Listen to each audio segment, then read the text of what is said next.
Mm-hmm.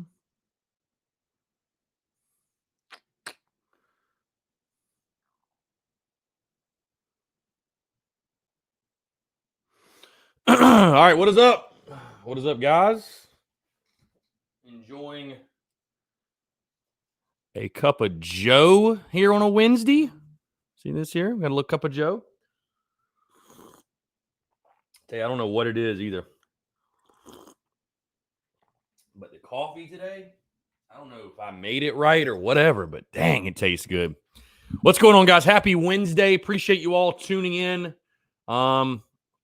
Yeah, thanks so much for you guys tuning in. If you guys did not see, by the way, starting off on a high here. Actually, before we get into everything, and I'll put the call-in number here because I'm taking your questions, calls, comments, obviously. Before we get into everything, I do want to tell you my friends over at yardwaresigns.com, yardwaresigns.com, guys.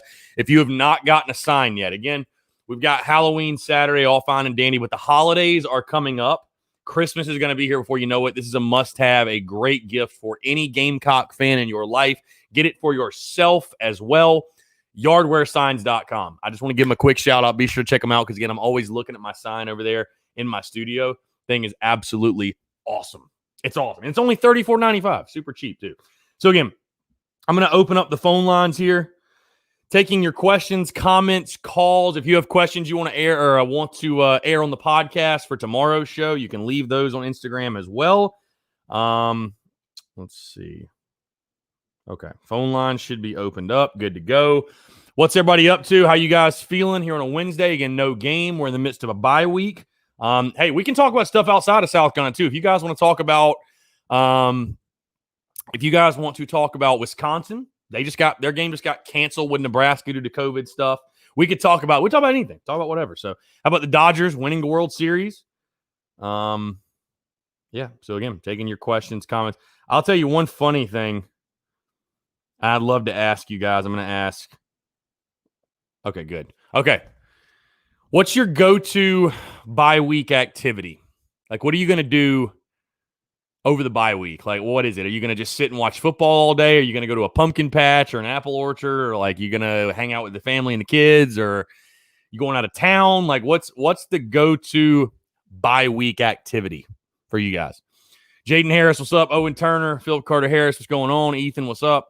Hunter Brown, Chris, do you think Harris is RB1 next year? You know, it's crazy. When we came into this season, I thought for sure Marshawn Lloyd, and I think he would have been. I think Marshawn Lloyd would have been RB1, and I tell you, man, as much as I want to say that Marshawn Lloyd's going to take that spot next year, Kevin Harris looks great. I mean, that's going to be one heck of a battle. Either way, the Gamecocks running back position is going to be in such a good place next year. It's not even funny. So very excited about that. Will he be the starter? Will it be Marshawn Lloyd? I'm not 100% sure, but South Carolina is set up at the running back position. No question.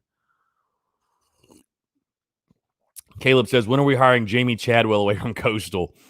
I don't know, man. I don't know. Jaden Harris says, watch other games. Ethan says, NFL football. Owen Turner, laugh at other fan bases for the weekend. Again, guys, taking your questions, comments, calls as well. If you do want to call in 843-790-3377, you can see it right there above me, actually. So if you guys do want to call in, feel free. We can talk about whatever. South Carolina, obviously, you want to talk about the quarterback position. You want to talk about what South Carolina needs to work on over the bye week. Whatever. You want to talk about Big Ten football, talk everything but politics.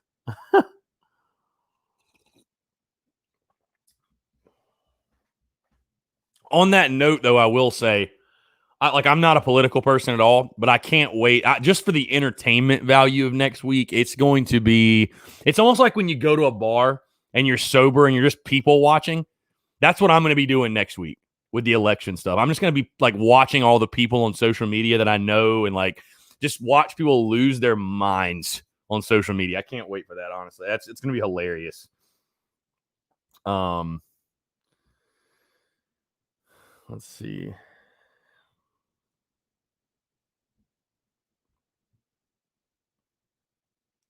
Somebody said, funny story. I couldn't find the Carolina Calls number for the life of me, so I called and found a lady at the station and asked for the number for Carolina Calls. First thing she says is, wow, you were the fourth person to call and ask for that number today. Tomorrow should be fun. LOL. Make your voice heard. Fire Muschamp.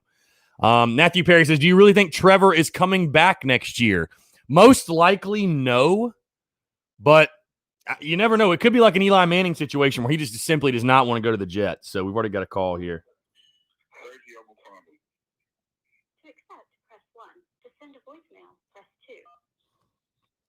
Yo, what's going on, man?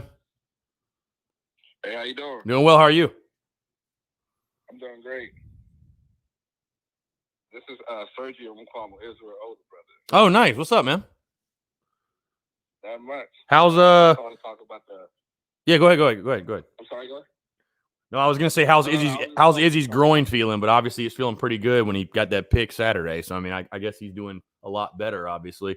But yeah, no, go ahead for sure. No, his groin is day to day. He felt like he needed to be out there. That was a big game, so he. Yeah, that was a big play. So that was a big play. Yeah. So that's why he just played. But this bye week will help him recover even more and see. Oh yeah. He could go from there. Yeah, for sure. Yes, no, I think that it's much needed for the entire team. I would say everybody rest up. The nicks and bruises you get through a season, it's obviously only going to help. So I think the bye week falls at a really good point for Carolina, and obviously breaking the season into two halves, I think is beneficial as far as kind of reflection, reevaluate what you did well, what you need to work on that first half, and then attack the second half. So, because I think there's opportunity, obviously, in the second half. I mean, I know you know that, but I think there's a lot of opportunity in the second half, and it's going to start with that A&M game. So, excited for it. Excited for sure. Yeah, that's true. But what I wanted to say was, most like most fans, I was shocked of the defensive game plan because I really thought that we were going to come after the quarterback. It seems like we were sitting basically more in cover 3 like we always do. We're more like a zone team where we sit in cover 3 or play palms cover 4. And I felt like since we had a freshman at quarterback that we was going to probably play man up, similar to the style we played against Georgia last year, where the game was your receivers got to beat us, and we're going to send the house to you guys and let's play 1-on-1. So I figured we would do that, but I was totally shocked that we didn't do that at all. I was so confused. Yeah, I think it was you and everybody else too. I mean, and the big thing too. I mean, obviously I was in the building and stuff, and I kind of had a bad feeling from the first drive when, they were just running it down our throats, and 276 yards on the ground. That's going to help any freshman quarterback. But yeah, I mean, it like I said, man, I wish I had more answers, or I mean, you probably have more of an idea than I do just from talking to Izzy, but I don't,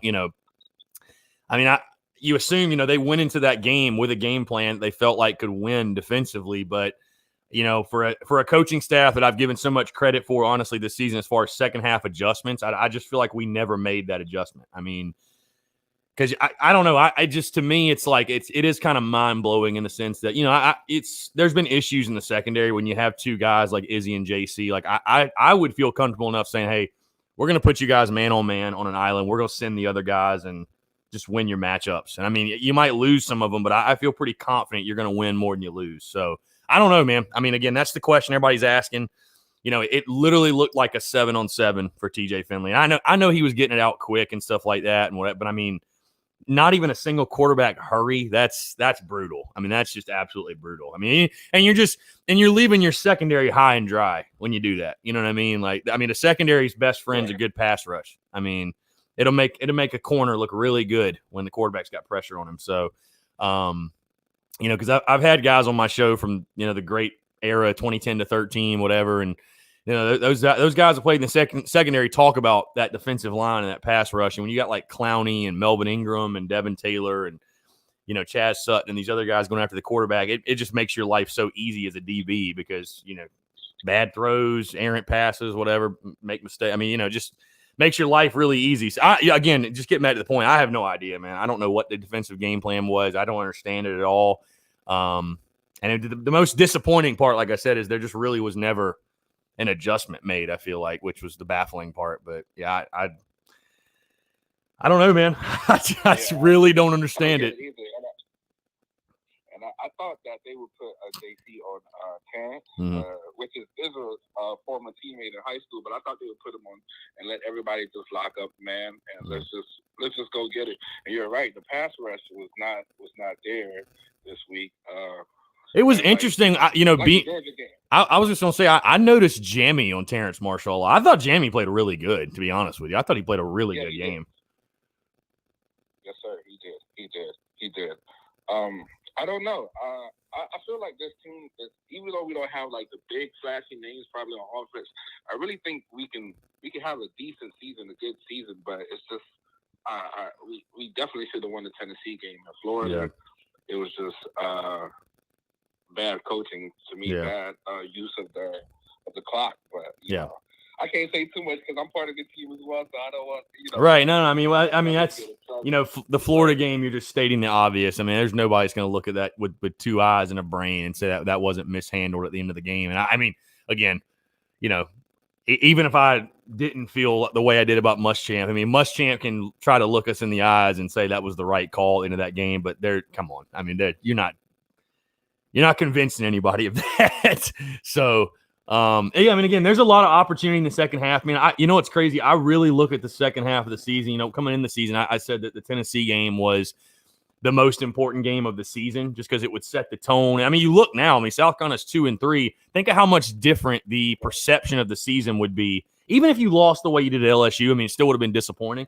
But imagine how much different the perception of the season would be right now if you were 3-2 versus 2-3. It just, even just that one game. But I look at the second half of the season, is that A&M game is like the Tennessee game of the second half of the season. Like if you're going to, let's say, go 3-2 and get to a 500 record, which I think is very realistic, you got to win that A&M game. You have to. You're at home at night. You got to find a way to win that game. Bottom line, I know they're going to be favored and they're going to be in the top 10, quote unquote, which I think the rankings are kind of BS anyways. But either way, that's a must. That's kind of a must win for the second half. You know what I'm saying? Like to set the tone in the second half, and you got to protect your home field. I mean, bottom line, you got to protect your home field. So, we'll see. So it should be fun. So I have two questions for you before I leave. My first question would be, like, I see a lot of fans saying Muschamp needs to be fired. Do you think he had adequate time? Because I feel like if you look at the coach at Kentucky, it basically took him 7 years to actually get the program winning. Like I think it was 2 years ago where it was actually a threat to the East to take over the East. Right. And it's year 5 for Muschamp, but I still think he needs like maybe 2 more years. I'm not sure. I don't think he's a bad coach, but I think he still needs time. I don't think he's a bad X's and O's coach. Like I don't think he doesn't know football. I think he knows football as good as anybody in the country. I think number one, no Carolina fan would ever want to compare their program to Kentucky. I understand what they've done, but there's no Carolina fan that will ever want to say, well, look at what Kentucky did. That's what we should be doing. Even though I don't disagree with you. I mean, it took Stoops. But I will say this, though. You look at the recruiting rankings at Kentucky, and there's a reason it took so much longer. I mean, they don't recruit at a great clip, really, to be honest with you. They're like 40th or 50th in the country versus Carolina is pulling in top 20 classes, it seems like, yearly. I mean, you go back and look at the classes. It's like top 20 classes. But I just think, man, the biggest frustration that Carolina fans have with Muschamp is the team it's just so painfully inconsistent. And in year 5, you really want to see a program on a positive trajectory, and you feel like you're getting closer and closer to the ultimate goal, which is, competing to win the SEC East and competing to go to Atlanta. And, it just, again, the inconsistencies. Again, we still got a whole second half of the season left. A lot can happen. Again, I said before the season, if you get to 5-5 or better in the craziness of this year with your schedule, I would say, okay, I can I can take that as the program is moving in the right direction, come back in 2021 all fine and dandy. But I just feel like on game day, man, there's a disconnect. Because, I feel like there's talent on the football team, no question. I feel like there's a lot of talent. And I think the biggest frustration fans have, man, honestly, just purely from the fan side of things, they want to understand. Mm-hmm. They want to understand. And I think they don't. You know what I mean? None of it makes sense. Like, they want it to make sense. How can you go out and play the way you did against Auburn and then you just get shellacked against LSU? Or, it just doesn't make sense to people. And you look back at last year with beating Georgia and then losing 5 of your last 6. Like, that's what kills people. So, listen, Muschamp's going to be back next year. Unless Carolina goes out and loses every game they have left and look ugly doing it, and maybe then there'll be movement. But I highly, again, I don't think this team is that bad. They're not going to lose every game they have left. And I think Champ will be back next year. But I think that's where the frustration comes from, man. And it's also, and for me, my biggest thing is, again, I think Muschamp's an awesome dude. I think he's a cool guy. He knows football as well as anybody, if not better. It's just he's in year 9 of being a head coach, and it's like there's always been this disconnect on game day for some reason. I don't know what it is. I just genuinely don't know what it is, but I feel like there's a disconnect. So hopefully we'll all be proven wrong, but yeah. So we'll see. So my last question would be: I see a lot of fans talking about Coastal Carolina. I'm like, no, do you believe that? No, Carolina. I think South Carolina would beat the brakes off Coastal Carolina. I do. Okay. Yeah. Okay. No, I said that on. I said that on Twitter as well, and I mean it's all fun and funny to talk about, but and I mean maybe Coastal would give South Carolina a good game, but lining up the players talent wise, South Carolina would beat the hell out of Coastal. I mean, look at the offensive line for Coastal Carolina. Their center is 5'9". Like.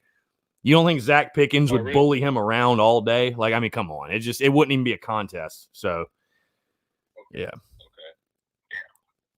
Yes, sir. Yeah, well, yeah, man, I appreciate the call for real, man. I appreciate, obviously, your insight, you being close to the situation. But, no, I appreciate the call, man. Like I said, hopefully everybody uses this bye week to rest up and heal some wounds, and we'll get back after it against A&M. So. Yes, sir. Hopefully we get the win next week. But for sure. I like yourself, man. I tune in a lot. All right? Keep doing a good job you're doing. I appreciate it, man. Thanks so much. Yes, sir. Thank you. Thanks. You too. How about that for a call on a Wednesday? Israel McQuamu's older brother. Okay. Okay, then. Let's see. We got a lot of questions that have come in. Owen Turner, who's the quarterback for the year of 2022? The quarterback room will be insane. I hate to speculate because a lot can happen and a lot can change and whatever, but you're going to have a lot of guys to pick from, that's for sure. Andrew Bowers, do you think Doty has a chance in 2021 to take the job? Yes, 100% I do. Yeah, why not? Travis Royal, afternoon. One thing that has to change is our lines. We cannot absolutely get manhandled on the fronts if we ever want to get upper mobility in this league. With that being said, our coaching staff needs to develop, and I just can't see it. Pickens, Sandage, where are those guys? These guys are pretty high-level recruits, right? Very pedestrian performances. I agree. Listen, I agree with you. I don't understand it. I think player development seems to be a bit of an issue, like you're saying, like a Rick Sandage, man, highly talented. And I'm not saying every recruit has to hit, because every recruit doesn't hit. Bottom line, every recruit does not hit. Every recruit does not pan out. But, man, it just seems like there's some guys we hear about in the recruiting process and we get excited about, and you get them on campus, you never hear from them again. I mean, seriously, what's happened to Rick Sandage? What's his deal? I mean, talented player coming out of North Carolina, coming out of high school, and just nothing. Tony Stockman, need new schemes for Aggies, something they haven't seen. Maybe Doty or Joyner at quarterback or running back. Start the young guys. What do we have to lose? Defense needs to be the fire ant defense back in the day. Everybody did the ball and blitz these guys. Something has to change on both sides, or they won't win another game because Carolina's so predictable. Change the game plan. Quit being so basic. Awesome show. Tony, appreciate it, man. Appreciate the love, support. I agree to get creative. That's the biggest thing. People are clamoring for a quarterback change. I don't even think there has to be a quarterback change, but I just want to see more creativity offensively. I just want to see more creativity offensively. Be aggressive. I want to see aggressiveness on both sides of the ball. Be more aggressive on defense. Because listen, again, if you send the house and you put your corners on an island and you're bringing constant pressure, you might give. It's like Muschamp is so scared to give up the big play. He's willing to give up the 5, 10, 15-yard plays in chunks. Like, hey, you might give up the big play if you're aggressive, but hey, I can live with being aggressive and getting beat that way. I can't live with being conservative and sitting back and just letting them beat you constantly. And I just can't live with at least. And I think fans feel the same. Just go balls to the wall, man. Why not? Be aggressive. Stacy Manley, Muschamp was a joke, not taking the quarterback out, having a bad game. Same thing with Bentley at the Belt Bowl. Yeah, I think we all agree other guys should have played at the end of the game. There's no question. It's Colby. What are your thoughts on Texas A&M's O-line? Honestly, I have not dove deep yet into Texas A&M, and I haven't watched a ton of their games either. I'll definitely watch them this weekend because obviously we play them next week. But yeah, they're a good team. They got talent all over the field. So, but I'll have a lot better opinion on it next week when I've actually done my deep dive into A&M and we start previewing the game and stuff like that. So, Andrew Bowers, why aren't we recruiting some linemen? The other positions we get are great, but I want some big linemen. I think they are recruiting linemen. I think they are. The line has ran blocked beautifully. The pass blocking has been suspect, but I think also the reason the sack numbers are so bad is when you have a quarterback like Hill that you know is a statue, they're going to send the blitz the freaking house, and at that point you're done for. So it makes life very, very tough on an offensive lineman. So.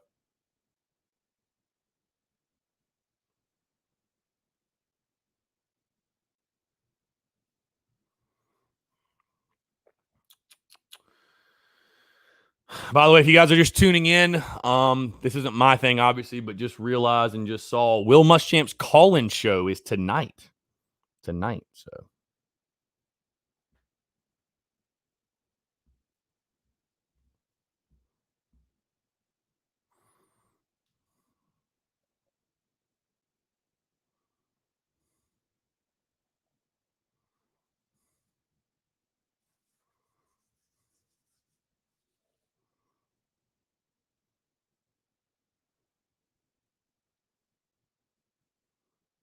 Mm-hmm.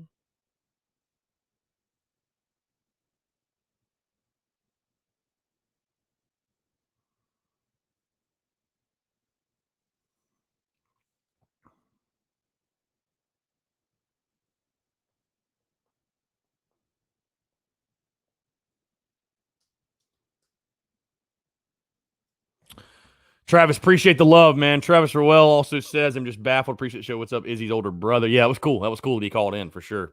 I've seen him before comment on stuff, but that was really cool. Eric Fry, press coverage. Both corners can handle it. Shiloh's a beast. Yeah, Shiloh's played well. He's been flying around the ball. I mean, I think definitely he's going to get better as he develops, but I love what I'm seeing from him thus far.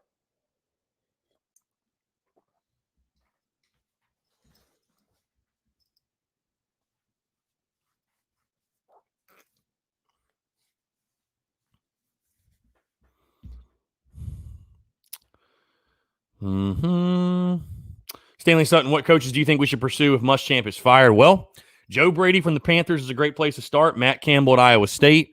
Mike Heupel, I think that's his name, Heupel at UCF. What's the one name I'm forgetting? Oh, Billy Napier's been thrown around. So, I mean, there's names out there for sure. It's Colby. Watch Auburn do what we were supposed to do and send blitz every play versus LSU this week. Wouldn't that be funny? That would be hilarious. Absolutely hilarious. Brian Welch, halfway through the season, do you think Bobo has full control of offense and Muschamp is completely hands-off? If so, why is our defense not holding teams to at least 14 points per game if Muschamp is only focusing on defense and in-game decisions? I think Muschamp, it feels as though Will Muschamp has let go of the offense. I think Bobo's done a fine job. But, yeah, I mean, defensively, man, I can't answer those questions. I can't answer why the defense is still so suspect in year 5. I'm curious. Let's actually look at the defensive rankings in the SEC. Let's see. Defense, team statistics.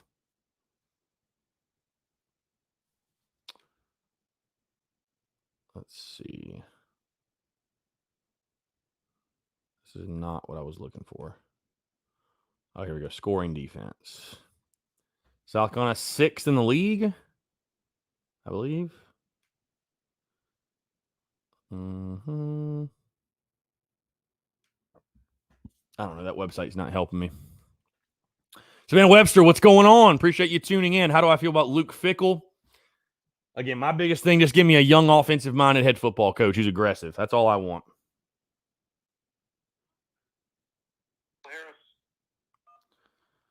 Yo, what's going on, man? How you doing, brother? I'm doing good. How are you? Too bad. Got a couple things for you here. Yeah. we were talking about, I mentioned on a voicemail a couple weeks back, Coach Bobo, when we get down by 21 points, do you have any confidence that we can get back in the groove of things and actually win a game when we're down by that much with Bobo's lack of creativity and unwillingness to be innovative with schemes and stuff like that? It just seems like he's coaching as if it's 1999. Yeah. You know what I'm saying? Like, well, I mean, that was my biggest fear. That was my biggest fear of the Bobo hire before the season or when he got. And I will say he's honestly exceeded my expectations, which I guess maybe it shows you how low my expectations were. But I definitely think he's done some good things, and I think we're better than we were offensively last year. But yeah, I mean, to get to your point, this team's not built to win a shootout or come from behind in that way. This team needs to be able to run the football, be stingy in the run, play keep away, which, yes, is a old school form of football. I mean, it just is. And that's kind of what I said before the season is that, I said that I feel like Will Muschamp wants to win games 20-17, 21-20, 24-21, whatever. And that's not the way football's played anymore. Like, you look at LSU last year, and again, I know they had insane talent, but LSU won the national championship because they were scoring 50 points a game. That's a huge reason. I mean, it's no secret. You know what I mean? So I think in college football, you're making, and I'm not, this isn't me calling for, Luke Doty should be the starter, but you're making a huge mistake if your quarterback's not a dual threat. You're making a huge, because the defenses are just too good. They're too, and especially to a place like South Carolina where you don't have, and I think I will say this too, to not put it all on Bobo. This team's not built to come from behind as far as come back from a 21-point deficit, because there aren't playmakers on the outside. You don't have Jalen Waddle and Justin Ross and T. Higgins and, you don't have Kevin Pickens, and you don't have these big-time 5-star wide receivers on the outside where you can just throw it all day long. I mean, you got Shi Smith, and then who? Right. Who else do you have? You don't have anybody. Let's just be totally honest. So, but so, I mean, I think, again, to take some of it off of Bobo, that is a huge reason too, is you're an offense that lacks playmakers, and I don't know how you can be in year 5 of your head coach and you just have nobody to give it to.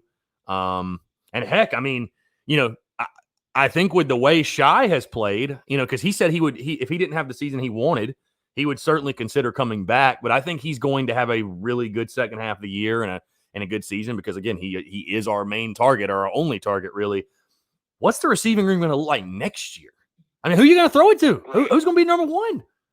Who are you going to throw it to? So, I mean, yeah, I mean, there's not a whole lot of creativity. I agree with you. But again, that he's not working with a full deck too. I'll give you that. Which again, it does fall back on coaching though, because that's your job to have guys that are ready to make plays. And yeah, but I agree with you. I'd still like to see more creativity out of the offense. I mean, I think Carolina fans are just so sick of the lip service of hearing, Luke Doty's this great athlete and DeCarrion Joyner's this great athlete. And it's like, well, they don't get on the field. Like, where are they? Right. So, because again, I've just gotten, I think most fans are this way too. I've just gotten to the point where basically everything Muschamp says, I just take it with a grain of salt, because everybody looks good in practice. Rico Powers and Drakari Caldwell and everybody looks good in practice, but we don't see it in the game, so you got to just take it with a grain of salt. But, no, hey, listen, I mean, when we got down 21 at LSU, I knew, I mean, this team's not built to win a game in that fashion. They're not. So, you might as well turn the TV off. I know that you were there. You couldn't close your eyes, but dang, I mean, when we're down by 21, you might as well turn the TV off, unfortunately. Yeah. I mean, I'm low on confidence right now with this team, but dang, you might as well close the door, turn the TV off, and go to bed. Yeah, I mean, if I was at home, probably, and I wouldn't have turned it, but the turn the TV off moment in that game for, I feel like had to be either the pick six, or really for me, I think it was, you open up the second half, a nice drive, you go score. And I didn't think at that point, oh my God, we're about to come back or something crazy. But, you're like, okay, we at least we're showing some fight. And then the ensuing kickoff, you give up a touchdown. And it's like, okay, this game's over. this one's over.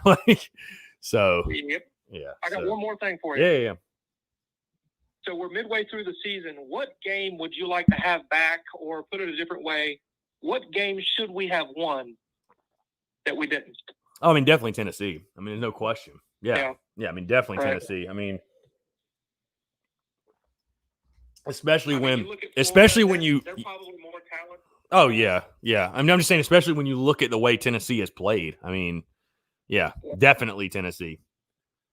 There are quarterbacks out there throwing ghosts sometimes, man. It's wild.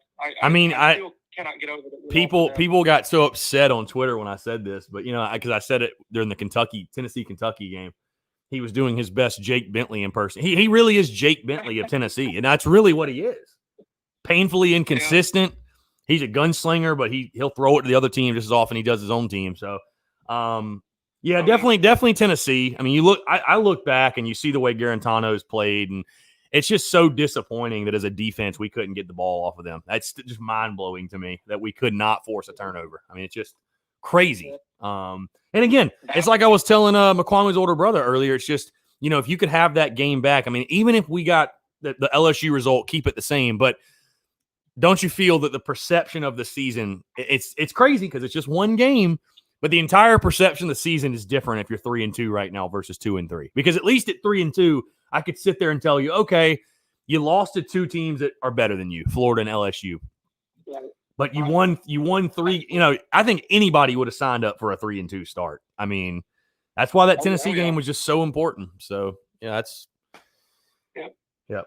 So I kind of view the A&M game. If you want to break the season up into two halves, I look at the A&M game as the Tennessee game of the second half. Like home game at night, it's a must win. I mean, if you're going to salvage anything out of this season and not go as I predicted, 3-7, you got to beat A&M. You have to. You just have to. Who knows? I mean, I mean, here's the thing. I'll go ahead and spoil it because, I mean, normally I give my prediction the day before the game, but I'm most likely not going to be picking Carolina to win the football game because my thing is you've never beaten them. So, I mean, why would we? Why would anybody pick South Carolina to beat A&M when you've never beaten them before? So, exactly. I mean, I'd love to be proven wrong because, it's hard to justify your programs going in the right direction when you have a potential 7-game losing streak to anyone. I don't care who it is. But that's kind of what you're facing. So, yeah, absolutely. Don't disagree there. Yeah. So, all right, brother. Yeah, man. Appreciate you calling. Appreciate you tuning in as always, brother. Have a good one. Hey, man. You too. Yeah, good call there. Good call. I am going to be sick.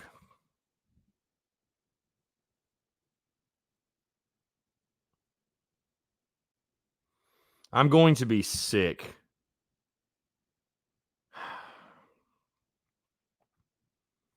I'm going to be sick because there is a Gamecock media outlet that wrote an article comparing Steve Spurrier and Will Muschamp. I don't even have words for how stupid that is.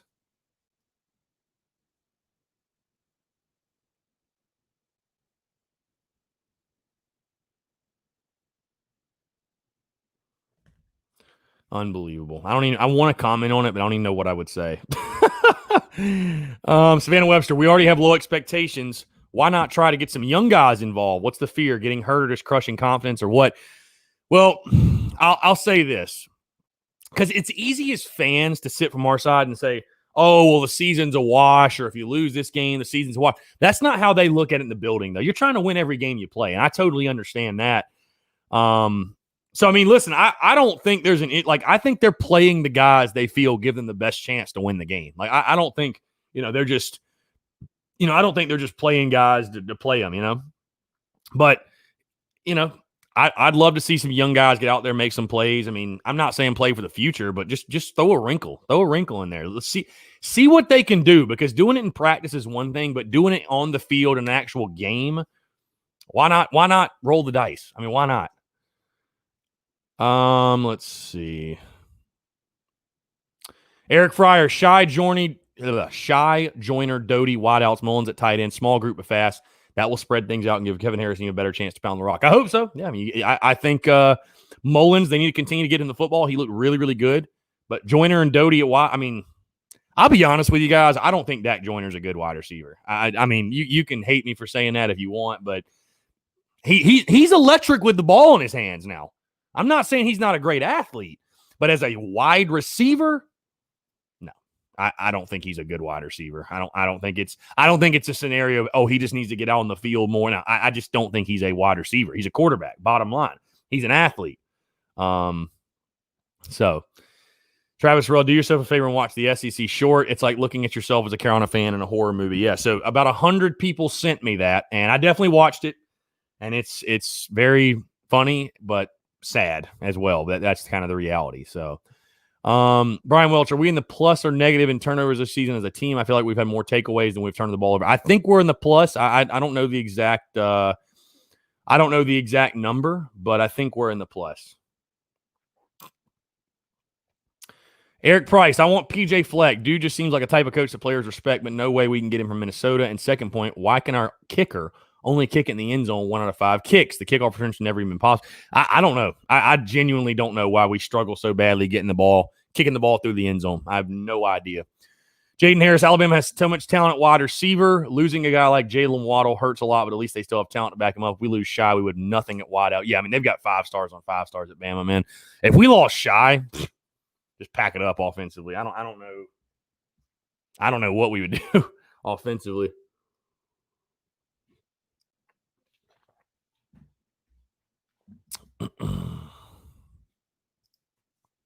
Savannah Webster, Wildcat for Doty. Yeah, I mean, I agree. I mean, again, I totally agree. I'd love to see them again. Get creative, get the ball in their hands 5-6 times a game. Why not? I mean, shoot, is that too much? Is that asking too much? I don't think so.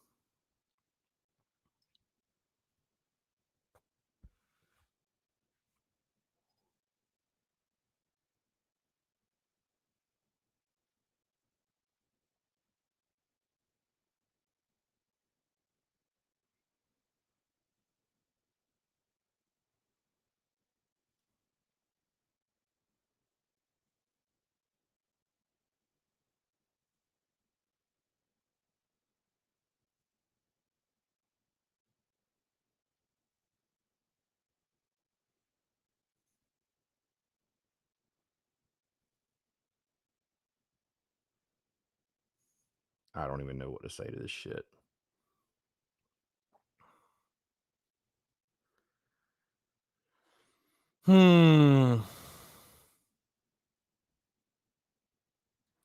Let's see. Savannah Webster with the Brooks INT and drops. Do we see them still trying to get him involved? I think absolutely. You almost have to. I mean, who else are you going to get involved? You got to try to get him involved. Jaden Harris, I love South Carolina, but we've got to use our brain cells and get rid of Muschamp. Savannah Webster, I compared Dak to Jones at UF. Similar stats, and they bring him in every once in a while to use his legs to give Trask a breather. Yeah, I could see that comparison being very valid, and I wish they would use Dak more. I mean, why not?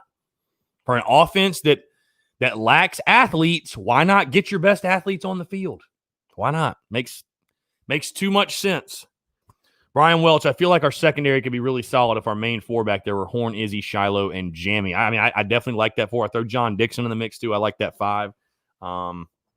There's good players in that secondary. There's good players in that secondary. Whether they've played good or bad, there are good, talented players in that secondary. No question. Eric Price, it's funny you called Hill a statue.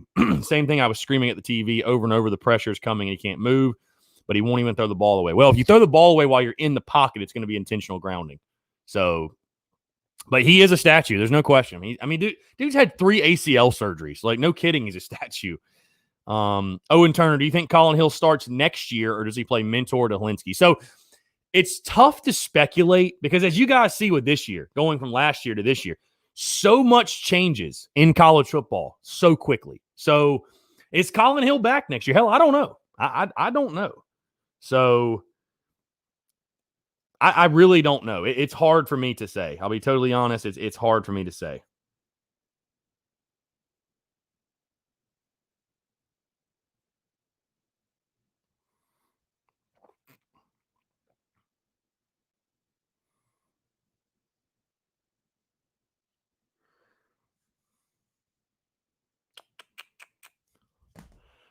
Travis Rowe, remember Savell Newton? What a ball player. Oh, yeah, Savell's a good buddy of mine. Savell was a baller, man. Savell was a baller for sure.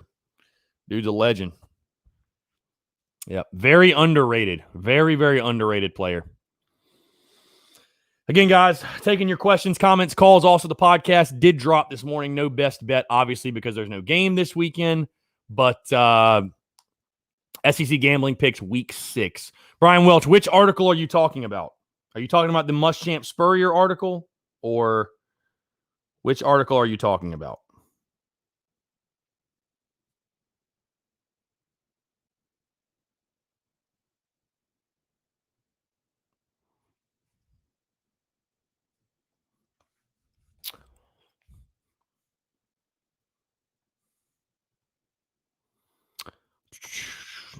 Taking your questions, comments, everything else. What you got? What are you guys planning to do over the bye week? By the way, what's like the what is the go-to bye week activity?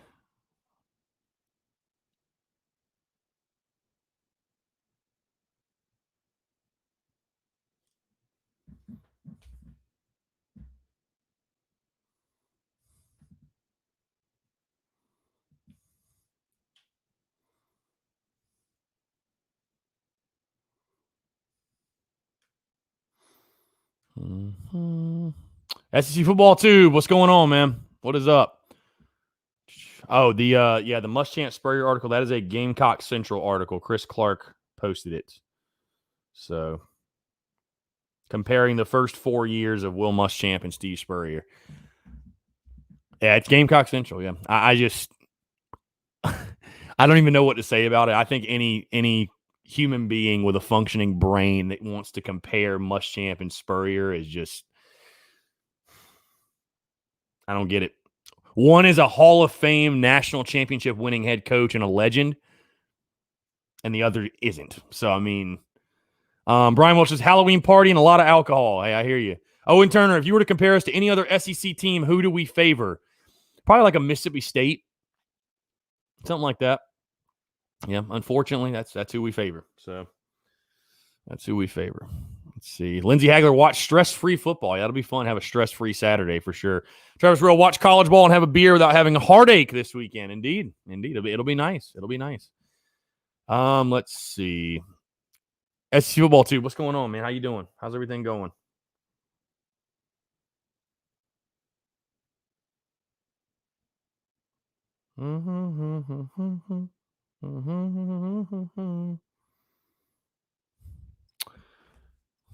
Dude Raw for show. Do you think Orche Smith and Randricus Davis return next year, or are they done at USC? Again, it's tough to say. I mean, they opted out due to COVID, but I honestly think Orche Smith probably done with football. I just think with his injuries and everything he's dealt with, I'd be pretty surprised if he came back and played. I mean, maybe he does, but you know, how was he really hurt going into this year? Or did he just simply see the writing on the wall? I mean, the guy got passed up on the depth chart, and it's unfortunate because he looked good as a freshman, but I think he might be done. Alex mentioned chances BYU makes it to the playoffs, 0. I would say 100%. I would say definitely 0. I think the playoff is going to be Clemson, Ohio State, and maybe 2 SEC teams. Maybe Oklahoma State, actually. So, but I don't think a BYU gets in. There's no way. Let's see here.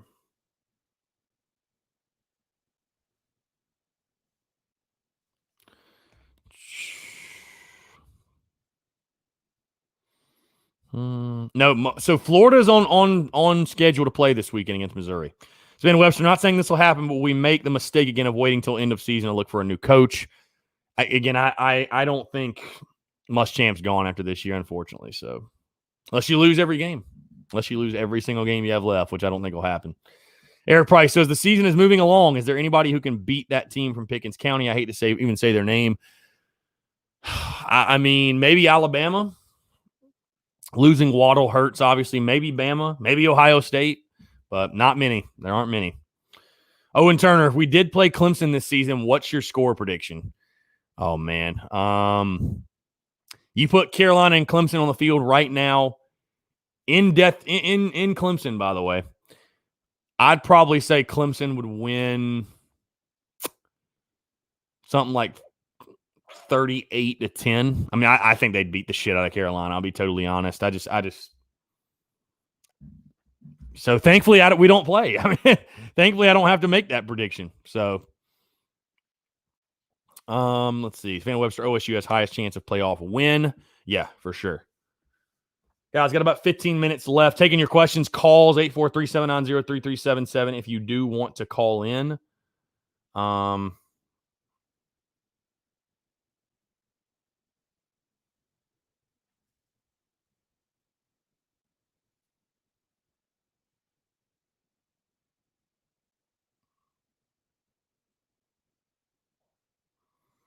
Mm-hmm.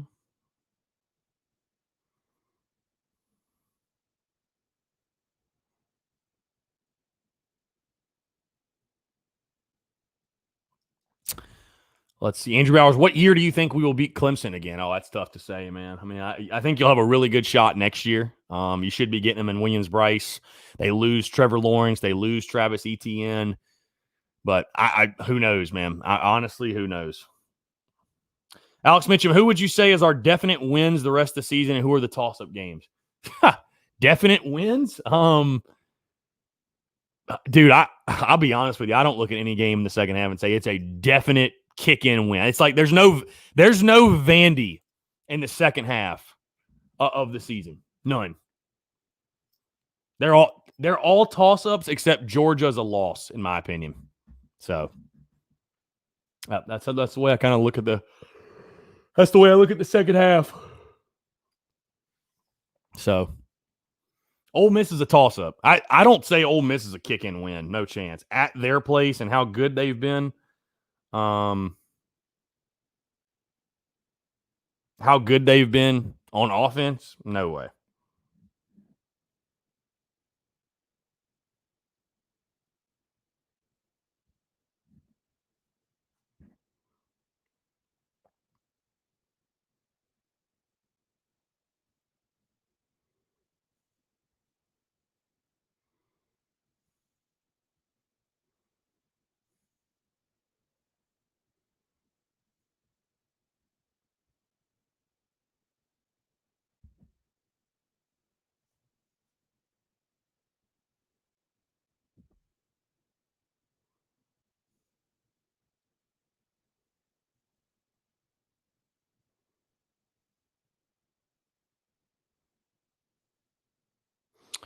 All right, sorry, guys. Tyler Knoll, Jake Bentley's best game at Carolina was his last game in Death Valley against Clemson. If the defense wasn't so depleted that year, I think we really could have won.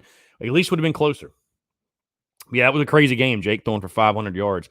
H-Man 9-8. Carolina's going to be in trouble if we don't start developing that offense to match the modern game. I think we are beyond the era of the defense winning championships. Not that our defense is great. I agree.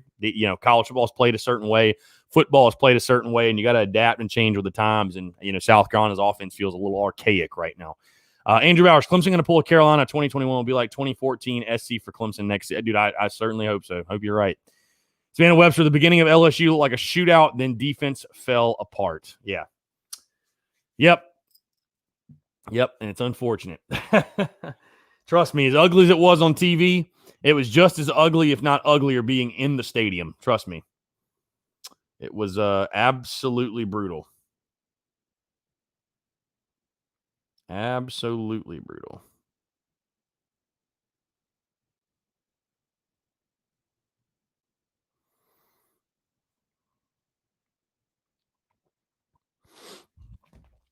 Brian Welch, do you think Coastal will start to become a recruiting threat to us? It's already not helping that UNC is on the rise. No, bro. Coastal and South Carolina are not competing for recruits. Like, trust me. I don't care what type of success they're having. It's, no. If a kid's got an offer from Coastal and South Carolina offers him, he's going to South Carolina. You're not going to turn down playing SEC football to go to Coastal. I'm sorry. It's never going to happen. Fan Webster, were you guys able to find a tailgate? How were the fans? So there really weren't a lot of tailgates at all because, most LSU is a campus set up where most of the property it's all on campus, and obviously tailgating is prohibited on campus. So nobody was really but there were fans around, and the fans were cool. I thought the fans were really, really cool, to be honest with you. I really did. I thought they were cool people. So, Eric Fryer, anyone else planning on going to Oxford for the Ole Miss game? I'm not going, but if you do go, that should be a really good time. Probably going to be a noon kick. Probably going to be a noon kick. We'll probably have noon kicks for most of our games in the second half. So thank God A&M's a night game. Thank goodness.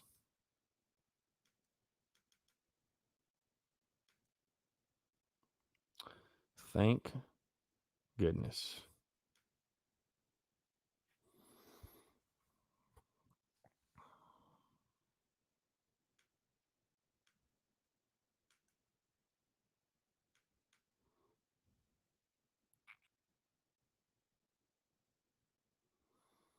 Mm-hmm.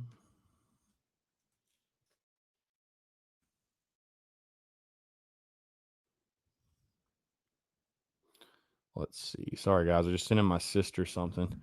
Dude, Raw for show. Do you think Muschamps win by one score mentality is the source of the problem? I think he's too conservative. That certainly doesn't help when you're trying to win football games when you're kicking a field goal down 21 at the end of the first half. I mean, it doesn't help your chances. Certainly don't help. So, Van Webster, I might go to the UGA game, but ticket prices, yeah, I would. Which is crazy, by the way. Which is crazy because the tickets were so cheap for the LSU game. We paid. Hold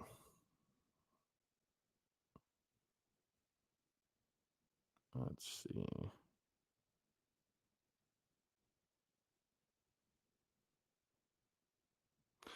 We paid $22 a piece for tickets. And granted, that was before fees, but it's like $40 a ticket with fees and all that other stuff.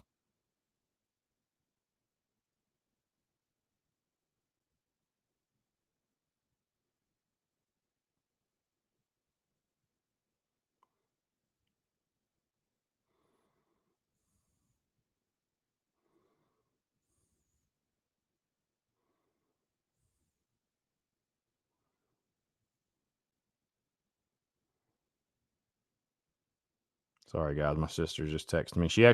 She lives down in Baton Rouge. So obviously they're dealing with some weather right now. Let me look at South Carolina Gamecocks football.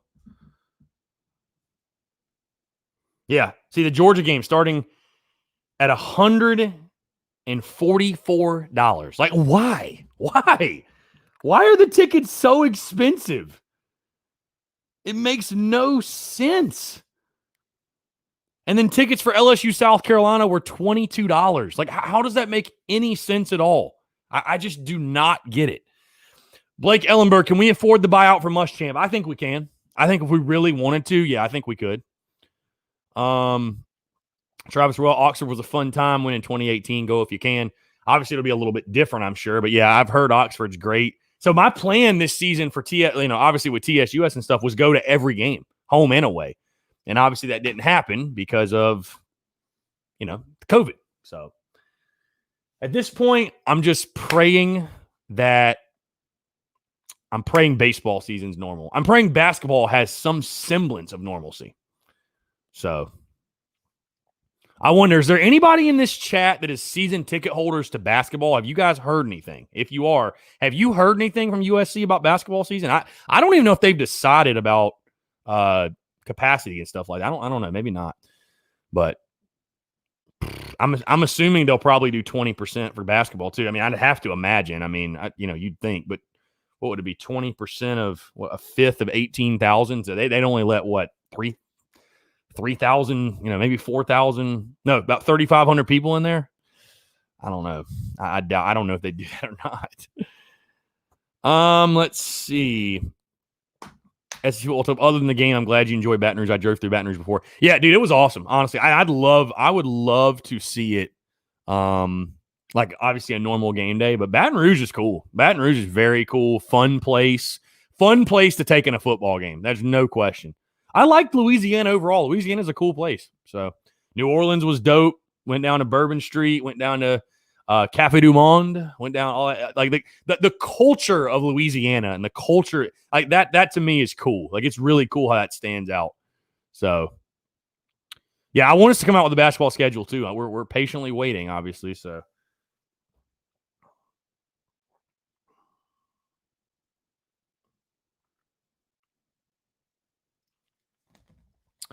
Guys, got about 5 minutes left. Let's see.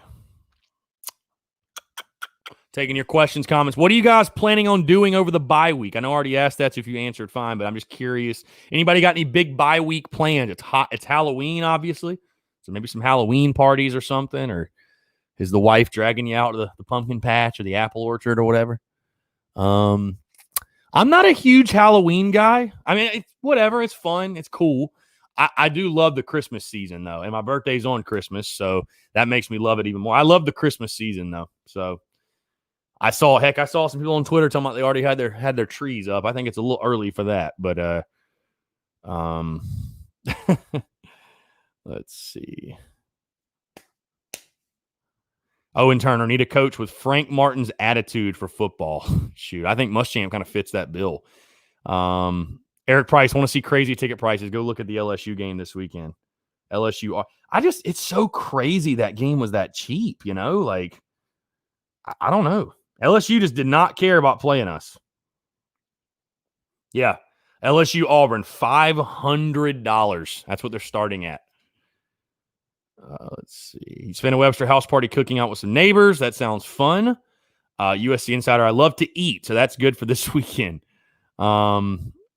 H-Man 998, I'm so used to playing Tennessee on Halloween. It's throwing me for a loop. Yeah, it's weird, obviously, with the schedule. It's just how things worked out is weird. But, yeah, I mean, when's the last time South Carolina didn't play on Halloween weekend? I mean, it's had to have been a while. So I think the bye week is good, though. I think it'll be good for the coaching staff, the team, definitely the fans to have a low-key weekend, take a step back, take a deep breath, and just kind of regroup. You know what I mean? Just kind of regroup. Ronnie Pace, what are your projections for men's basketball? I think they're going to be a really, really good team, and this should be an NCAA tournament team. No questions asked. No questions asked. This should be an NCAA tournament team. Absolutely 110%. So, yep. I think they'll be really good. I'm excited for basketball season, honestly. Very excited for basketball.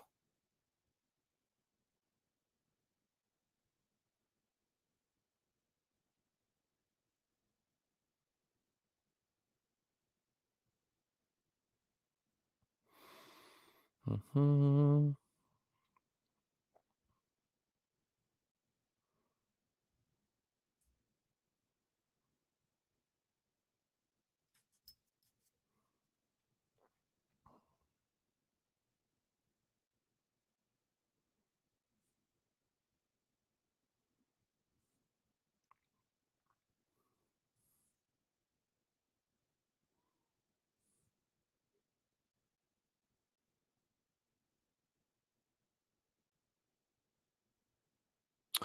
All right, guys, wrapping up here, taking your questions, comments. We got about 2 minutes left.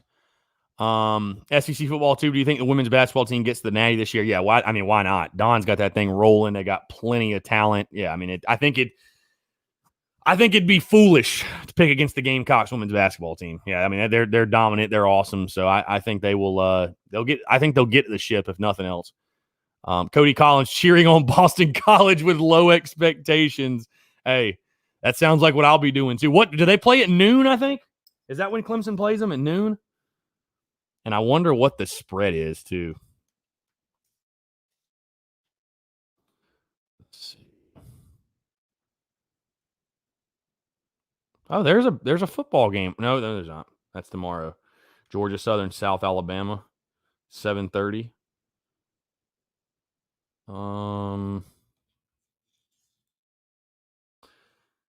Yeah, noon game ABC. Clemson is a 31.5-point favorite. Lovely. Lovely. Lovely, lovely. All right, guys, wrapping up here, less than a minute. Guys, appreciate you tuning in. Again, I said this on the podcast. I'll say it again here, though. Thank you guys so much for making the Daily Crow a huge success. I think it's been awesome. People have been calling in. The phone lines have been lighting up. And I truly do appreciate it because, again, this would not be what it is without you guys interacting, being interactive, leaving your comments, leaving your questions, calling in. So I really do appreciate you guys making this fun for me, making this a success. Again, if you have not done so, go check out the podcast that dropped this morning. SEC Gambling Picks Week 6. Win yourself some money. Like SEC Football Tube, yes, your comment, 10 away from 900. Let's get to 900 subs. Let's get to 1,000. Let's get to 1,000 subs. That is the goal. That is the goal for YouTube. If you're not subscribed on YouTube, do so. Also, if you want to throw some money on some games this weekend, MyBookie is the place to do it. MyBookie.ag, promo code Gamecocks. Shameless plug for those guys. All right, guys. Appreciate you all tuning in. We'll do it again tomorrow. Thanks so much.